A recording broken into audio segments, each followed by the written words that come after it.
Boa tarde, irmãos e irmãs, os que estão presentes, aqueles que estão participando conosco na transmissão do culto online. Nós estamos orando e pensando na possibilidade de não transmitir o culto online nas terças-feiras. Estamos orando, pensando, refletindo. É importante que todos aqueles que participam do culto online venham aqui participar presencialmente, trazendo também convidados para não só receber oração, mas, Pastor Paulo, nós vamos nos treinando e fazer treinamento para que haja algo antes do culto, há um grupo que ora. O Pastor Juninho hoje estava com um grupo orando antes do culto. No culto, o nosso culto de terça-feira nós estamos programando para não passar de 1 hora. E pós-culto, quando nós vamos atender as pessoas que virão, não só aquelas que vêm aqui para receber oração com unção, mas aqueles que vêm. Domingo eu conversei com um casal, os diáconos pegaram os dados, eu entrei em contato, eles disseram que estavam passando por aqui e entraram e foram muito bem recebidos. Nós vamos ter continuidade nesse contato. Deus está mandando. Numa reunião que tivemos do corpo pastoral, a pastora Priscila disse que os peixes estão pulando no aquário, né? Então que Deus nos ajude a aproveitar estas oportunidades. A gente quer que o culto de terça-feira à tarde se transforme num evento de colheitas para o reino de Deus. Estamos pedindo as orações nesse sentido. Então, uma vez a primeira igreja de São Paulo fez uma campanha para que os crentes frequentassem os cultos. Eles tinham um lema que eu achei interessante: a tua presença é estímulo para a minha presença. Mais do que isso, a tua presença é estímulo para pessoas que Deus mandar aqui, para que sejam acolhidas com amor e carinho e sejam ministradas. James Kennedy, ele tem um ministério de evangelismo explosivo. Ele estava dando um seminário e um pastor disse para ele: como eu começo uma obra de evangelização na minha igreja? Ele perguntou: quantas visitas você tem no seu culto dominical? Ele falou: eu devo ter de 8 a 10 visitas. E alguém acolhe, fala de Jesus se não é crente? Diz: não temos feito isso. Então ele falou: você tem visitante demais na tua igreja, comece por aí. Os irmãos estão entendendo? Então, antes da palavra, eu quero dar esta palavra à igreja. A Bíblia diz que quando nós recebemos a efusão do Espírito Santo, ficamos vivendo na plenitude do Espírito, os nossos filhos e filhas profetizam, os nossos jovens têm visões, e os nossos velhos sonham. Esse sonho não é pesadelo. O pesadelo às vezes é terrível.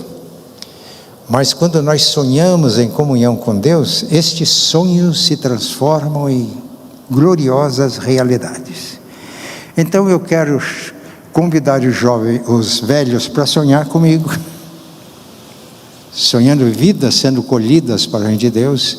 Eu quero convidar os jovens, como o pastor Paulo Júnior, Pastor Júnior, para que tenham visões do Espírito, e crendo que nesse avivamento, nessa revitalização espiritual, os nossos filhos e as nossas filhas vão profetizar. Quando eu falo profetizar, a gente já tem muitos modelos de profecia. Eu estou falando quando há uma palavra que vem de Deus para os corações, revela segredo dos corações. É uma palavra muito natural, muito dentro de toda aquela normalidade que deve ser a nossa vida cristã e o nosso culto. Mas eu quero convidar principalmente os da terceira idade como eu, né? Vamos sonhar os sonhos de Deus. Esse sonho jamais se transforma em pesadelos, mas ele se transforma em gloriosa realidade. Agora vamos abrir a nossa Bíblia no livro de Gênesis, é o primeiro livro das Escrituras, no capítulo 6, a partir do versículo 3 está escrito, Gênesis 6, versículo 5, a partir do versículo 5. Viu o Senhor que a maldade do homem se havia multiplicado na terra, e que era continuamente mau todo o desígnio do seu coração. Então, se arrependeu o Senhor de ter feito o homem na terra, e isso lhe pesou no coração, deu tristeza a Deus. Disse o Senhor, farei desaparecer da face da terra o homem que criei, o homem e o animal, os répteis e as aves dos céus, porque me arrependo de os haver feito. Porém, meus irmãos, coisa linda esse porém. Porém, eu quero chamar a atenção dos irmãos hoje para isso. Porém, Noé achou graça diante do Senhor. Eis a história de Noé. Noé era homem justo e íntegro entre os seus contemporâneos. Noé andava com Deus. Agora, vamos para o Novo Testamento. Mateus capítulo 24. Mateus capítulo 24, a partir do versículo 35. Passará o céu e a terra, porém as minhas palavras não passarão. Agora são palavras de Jesus. Mas a respeito daquele dia e hora, quando ele voltar, ninguém sabe, nem os anjos dos céus, nem o Filho, senão o Pai. Pois assim como foi nos dias de Noé, também será a vinda do Filho do Homem. Porquanto, assim como nos dias anteriores ao dilúvio, comiam e bebiam, casavam-se e davam-se em casamento, até o dia em que Noé entrou na arca. E não o perceberam, senão quando veio o dilúvio e os levou a todos. Assim será também a vinda do Filho do Homem. Qual a lição central que estas passagens da Bíblia trazem para nós nesta tarde? Gênesis diz que Deus viu que a iniquidade, o pecado, a maldade do ser humano tinha se multiplicado. Ele chegou a sentir tristeza de ter criado o ser humano e resolveu fazer desaparecer da terra todo homem, animais. Isto é, exercer o juízo dele sobre o pecado, a maldade, a iniquidade, a perversidade das pessoas. Mas já vimos que no texto tem um porém. Porém, Noé achou graça diante de Deus. Noé era um homem justo e íntegro entre os seus contemporâneos. Noé andava com Deus. E Jesus usa esta passagem do Antigo Testamento para fazer uma advertência para todos nós. Como foi nos dias anteriores ao dilúvio, as pessoas casavam-se, davam-se em casamento, comiam, bebiam, até que chegou o dilúvio, e não perceberam. Aí só Noé e a sua família, Noé, a sua esposa, e os seus filhos, entraram na arca. 8 pessoas, né? Os filhos e as noras, e o casal. E todos sofreram os rigores do juízo divino. Então esses 2 textos trazem para nós uma advertência que é muito oportuna para todos nós. A necessidade de uma vigilância muito séria, necessária, indispensável. Vigilância, nós estamos atentos para aquilo que pode acontecer. Pode acontecer coisa boa, mas pode acontecer coisa horrível. A vinda do Senhor, do Filho do Homem, vai ser um acontecimento extraordinário. Paulo diz que ele combateu o bom combate, completou a missão dele e guardou a fé. Agora só me resta a coroa da justiça, a qual o Senhor me dará naquele dia, isto é, quando o Senhor voltar em glória. E Paulo diz, e não somente a mim, mas a todos que amam a sua vinda. A todos os que amam a sua vinda. Imaginem que um chefe de família está tendo dificuldades no local onde ele está para trabalhar e conseguir o necessário para o sustento da sua família. Ele resolve ir para um lugar onde oferece maiores oportunidades. Ele diz para a esposa, reúne a esposa, os filhos, diz, eu vou acertar a situação, arrumar uma colocação e vou voltar para levar vocês. Imagine se a esposa deste homem, na ausência dele, torna-se infiel a ele, adultera. E o dia da volta do marido está chegando. Esta mulher vai amar a volta do seu esposo? Ou vai ter medo? Vai estar apreensiva e querer que ele nem volte mais? Isso ilustra aqueles que amam a sua vinda. O dia do Senhor será um dia glorioso. Ele veio na sua primeira vinda, ele veio em humilhação, assumiu a condição de ser humano, assumiu a nossa condição. A Bíblia diz, na carta de Paulo aos Coríntios, que aquele que não conheceu o pecado, Deus o fez pecado por nós, para que nele fôssemos feitos justiça de Deus. Então, ele bebeu o cálice amargo da sentença divina que era contra nós. Então, para aqueles que aceitam essa mensagem, e pela graça de Deus são justificados em Cristo, amam a vinda do Senhor, querem que o Senhor volte. Mas quem vive em pecado, em perversidade, quando fala da volta do Senhor em glória, as pessoas têm receio. Então, essas duas passagens trazem para nós a necessidade de uma vigilância que para nós deve ser indispensável. Nos dias anteriores ao dilúvio, as pessoas comiam, bebiam, casavam, se davam-se em casamento e não perceberam quando veio o dilúvio. E aí não houve mais oportunidade. Eu não estou colocando medo em ninguém. Mas a Bíblia diz que ao homem cumpre morrer uma vez só, e depois disso vem o juízo. Essa história de purgatório, essa história que Jesus vem buscar só a igreja, e os que vão passar a grande tribulação são os crentes ruins e os ímpios, isso não tem base bíblica. Quando o Senhor Jesus voltar em glória, ele vem e a Bíblia diz que todo olho o verá. Como o relâmpago que sai no oriente e vai até o ocidente, assim será a volta do Senhor. Então, meus irmãos, não tem o segundo turno, não tem purgatório,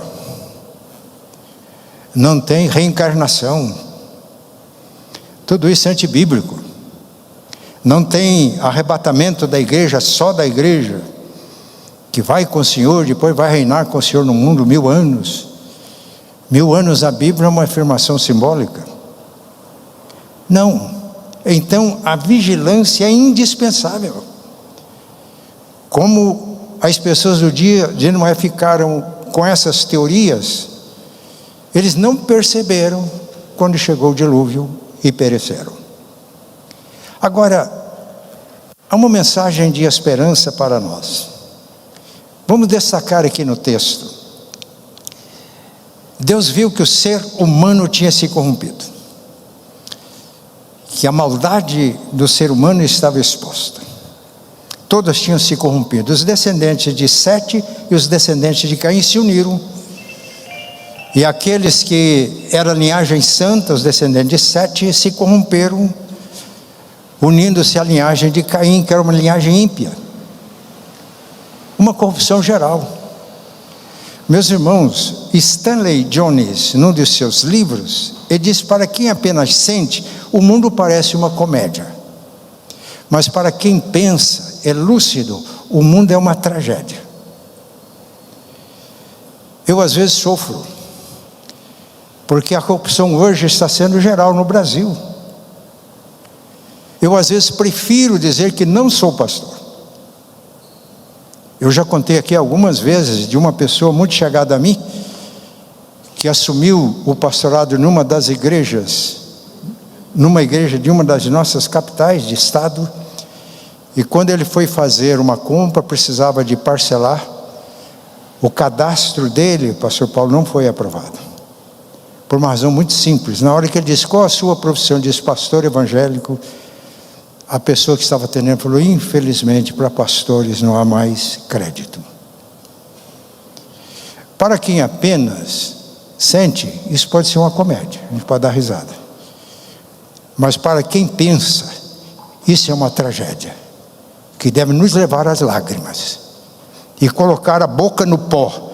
Quem sabe ainda há esperança para essa igreja evangélica do Brasil.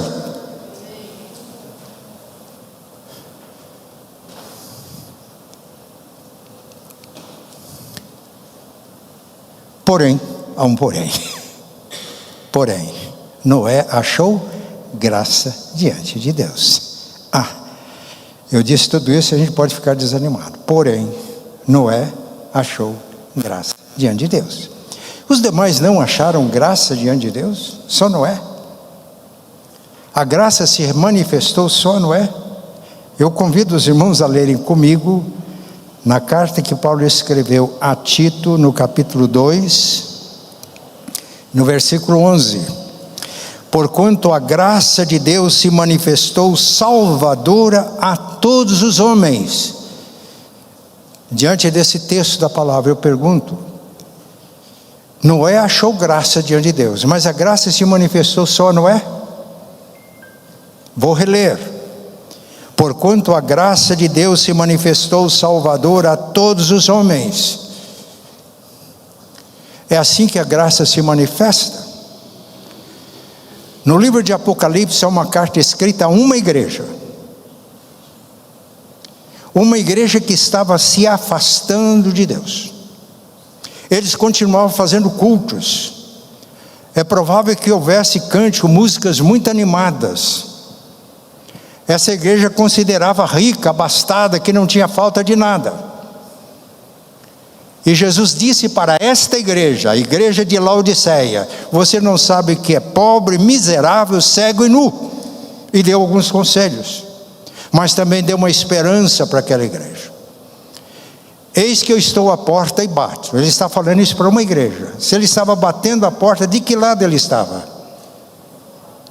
De fora de uma igreja que tinha se afastado, tinha se apostatado, ainda que continuasse prestando culto, achando que era uma igreja boa, rica, não faltava nada.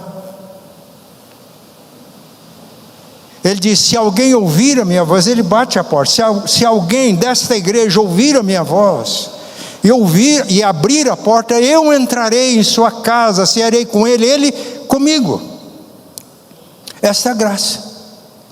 Nós só podemos encontrar a graça porque ela se manifesta. Na cultura religiosa do Brasil, algo tremendamente antibíblico. Eu fiz um sacrifício, eu jejuei, eu andei de joelhos, eu fiz penitência para alcançar uma graça. Isso não tem nada a ver com a Bíblia, com a palavra de Deus. Graça não é isso. A graça é a iniciativa de Deus.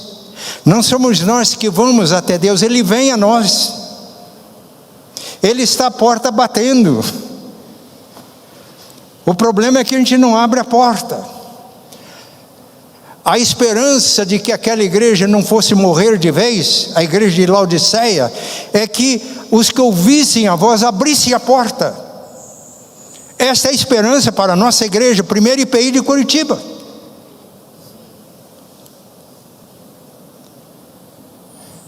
Apostasia não é só afastar da igreja, é afastar de Deus. E mantém uma aparência de piedade. uma religiosidade vazia, externa, hipócrita. A graça se manifesta a todos. O problema é que a graça vem até nós, bate à nossa porta, a fechadura está do lado de dentro, a gente não abre. A gente não sabe o que aconteceu com a igreja de Laodiceia. A igreja de Esmirna ainda tem um grupo de testemunhas lá até hoje. Que Deus nos ajude. Porém, Noé achou graça diante de Deus. Não, a gente não tem que fazer coisa para alcançar a graça. A graça está aí, manifestando-se, salvadora, para todos os homens. É o que Paulo escreve na carta a Tito. Agora a Bíblia diz que Noé era justo, íntegro entre os seus contemporâneos. O que a graça fez na vida de Noé? Transformou a vida de Noé. A graça se manifestava a todos. Deus estava batendo a porta do coração de todos. Mas a turma estava comendo, bebendo, dando-se em casamento, farreando, iniquidade, maus negócios, ainda que professasse o nome de Deus. Fecharam. Por isso morreram na sua perversidade, no seu pecado, na sua iniquidade. Mas Noé achou graça, e a graça transformou a vida de Noé. Noé era justo e íntegro entre os seus contemporâneos. Então Noé foi salvo não porque ele fosse melhor do que os outros, por uma razão muito simples. Quando ele sentiu o toque da graça, ele abriu. E aí a graça de Deus transformou a sua vida. Porque agora vamos ler a segunda parte da carta de Paulo a Tito.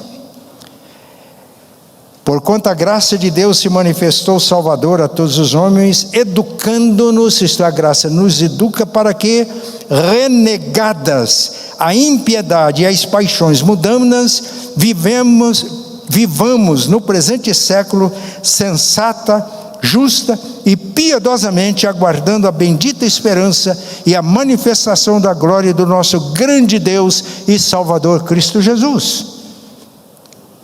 Diz que a graça manifestou o Salvador a todos. Quando a gente aceita a graça nos transforma, ela nos educa para renegarmos a impiedade e a maldade humana, e pela graça vivermos uma vida sensata, justa, santa. Este é o tema para... não está ali. Santificação é o tema deste ano. E santificação para nós, irmãos, não é opção. Eu vou buscar isso se eu quiser. Ou você é santo, ou você é mundano. Ou você está em Cristo, ou está fora de Cristo. Em Cristo vida, fora de Cristo morte. É impossível estar em Cristo e não participar da santidade de Cristo. Porque Ele é a videira verdadeira, nós somos as varas que estamos ligadas no tronco. E é o tronco que extrai do solo os nutrientes, que se transforma em seiva, que se transforma em fruto nas varas. Então não tem como estar ligado a Jesus e não receber a santidade e a vida de Jesus. Então quando abrimos o coração e aceitamos a graça, esta graça nos transforma, nos educa, para renegarmos a impiedade, o pecado, a maldade, e vivermos no presente século de uma maneira justa, sensata, aguardando a manifestação de nosso Senhor em glória. Eu ouvi uma mensagem hoje falando que na Europa templos estão fechados, e templos bonitos como esse, transformando em museu. Porque o povo que adorava naqueles templos antigamente, não se deixaram transformar pela graça de Deus. Deixaram de renunciar à iniquidade e à maldade, e amoldaram-se aos padrões do mundo. Então o templo onde muita gente adorou transformou-se em museu. Quando nós estamos dizendo que a santificação é o nosso tema para esse ano, não é só para constar, é uma proposta. Em Cristo nós já somos santos. Cumpre a nós agora crescer em santidade, não é crescer para alcançar a santidade. Se estamos em Cristo, já estamos vivendo uma vida santa, é crescer em santidade. E qual é o limite para o crescimento? Quando Jesus voltar em glória, a Bíblia diz que nós seremos semelhantes a Ele. E aí 1 João capítulo 3 diz: e todo aquele que tem essa esperança, purifica a si mesmo como Ele é puro. Vivendo assim, meus irmãos, a volta do Senhor não infunde medo para nós. Eu dei um curso de Apocalipse lá em Londrina, e para minha surpresa despertou interesse. Eu tive algumas classes com 30, 40 alunos, aí um sínodo resolveu convidar, e o sínodo fez 3 encontros numa tarde inteira, e tinha cerca de 300 pessoas participando do curso Apocalipse. Porque se você abrir o coração e a graça está operando na sua vida, você não teme a volta do Senhor, pelo contrário, você ama a volta do Senhor, a vinda do Senhor. Mas a terceira coisa que nós queremos destacar nesse texto é que Noé andava com Deus. Ele achou graça diante daquele mundo corrompido e perverso. Esta graça o transformou e o educou a viver de uma maneira sensata, justa, renegando a impiedade e a maldade das pessoas dos seus dias. Mas Deus aí andava com Noé. Noé andava com Deus.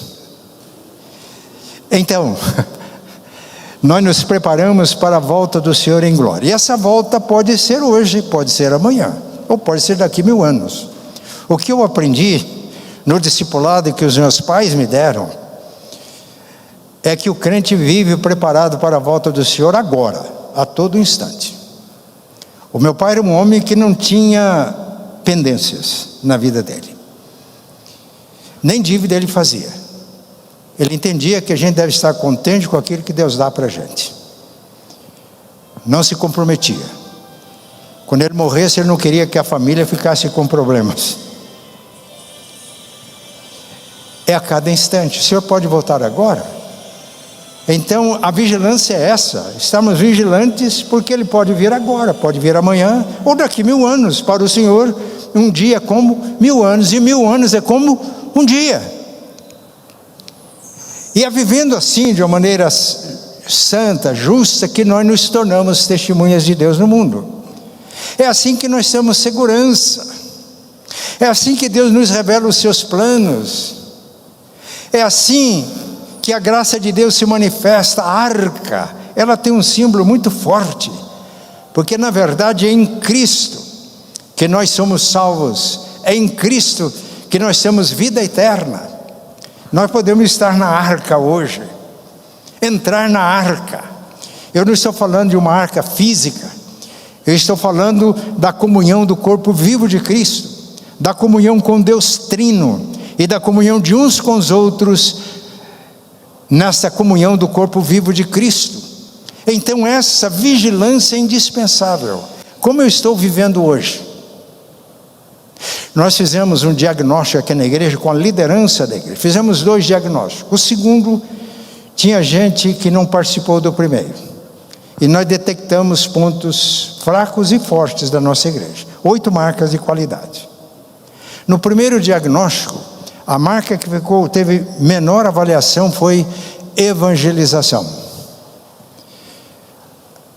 Para quem apenas sente, isso pode ser uma comédia sem dar risada. Mas para quem pensa, biblicamente, com a mente de Cristo, isso é tragédia. Que deve levar a gente a botar a boca no pó, porque ainda pode ter esperança para nós. Bem, fizemos o segundo diagnóstico. Essa marca cresceu. Eu estou vendo sinais de que Deus está agindo. Mas uma outra marca de qualidade, que é culto inspirador, hoje é o mínimo. Hoje lá em casa eu estava orando por isso.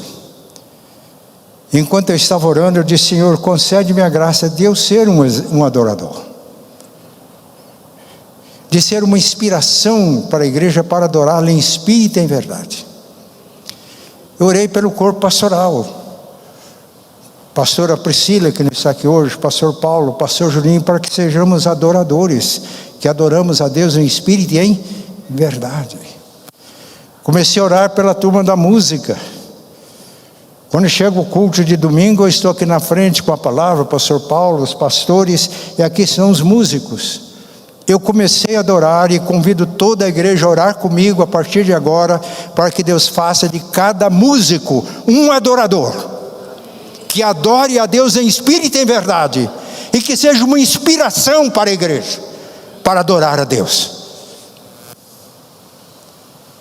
E que todos que não participam ativamente da liturgia, mas estão aqui para adorar a Deus, todos sejam transformados em adoradores, que adoram a Deus em espírito e em verdade.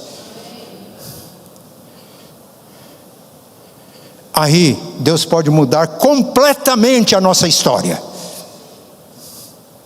Não somos nós que fazemos as coisas. Pastor Paulo disse esses dias que a gente tem que discernir o que Deus já está fazendo, nos tornar-nos parceiros de Deus nessa ação, para que a glória dele se manifeste. Então quero conclamar a todos para que observem o que Deus já está fazendo. Se alguém não vê nada, eu vou orar para Deus curar essa cegueira. Deus já está fazendo, e nós nos colocarmos como parceiros de Deus nessa oração, e Deus vai mudar a nossa história, para a honra e glória dele. Só a ele glória. Vigilância indispensável. Nos dias de Noé, comiam, bebiam, casavam, davam-se em casamento, até que veio o dilúvio e não perceberam, só 8 salvaram. Essa é a advertência para nós. Assim será a vinda do Filho do Homem. Eu espero que todos nós nos encontremos na glória. Não é porque é membro de uma igreja evangélica, não. Às vezes é membro da igreja mundano, está vivendo lá fora, como eu já citei aqui o exemplo de pastores que não têm crédito numa cidade. Esses pastores precisam de se converter, só isso, simples assim. E devemos orar por isso, porque é o nome do evangelho que está em jogo. Igreja evangélica. Por que eu choro? Porque eu sou evangélico. Isso faz com que os pagãos blasfemem contra Deus. Eu vou encerrar. Mas no início do meu ministério eu fazia uma visita para uma senhora, membro da igreja, que eu a via como uma santa, santificada em Cristo. Eu li um salmo, e quando eu estava terminando de ler o salmo, ela estava chorando, derramando lágrimas. Eu olhei para ela: irmã, tem algum problema? Ela falou: não, pastor, é que o senhor leu aí, o salmista está pedindo uma coisa muito séria. Eu falei: o que marcou o coração da irmã? Ele está pedindo que não sejam envergonhados aqueles que creem no Senhor por minha causa. E ela estava chorando. Os irmãos perceberam que eu nunca esqueci? Foi no início do meu ministério. Eu já fiz 56 anos de pastor ordenado. Não esqueço isso. As lágrimas daquela irmã, diante da que a palavra disse: não sejam confundidos e envergonhados por minha causa os que esperam em ti. Advertência. Advertência indispensável. Eu estou pedindo que Deus me dê saúde. Saúde espiritual, emocional e física. Porque eu entendo que essa mensagem tem que ser pregada. E peço as orações dos irmãos.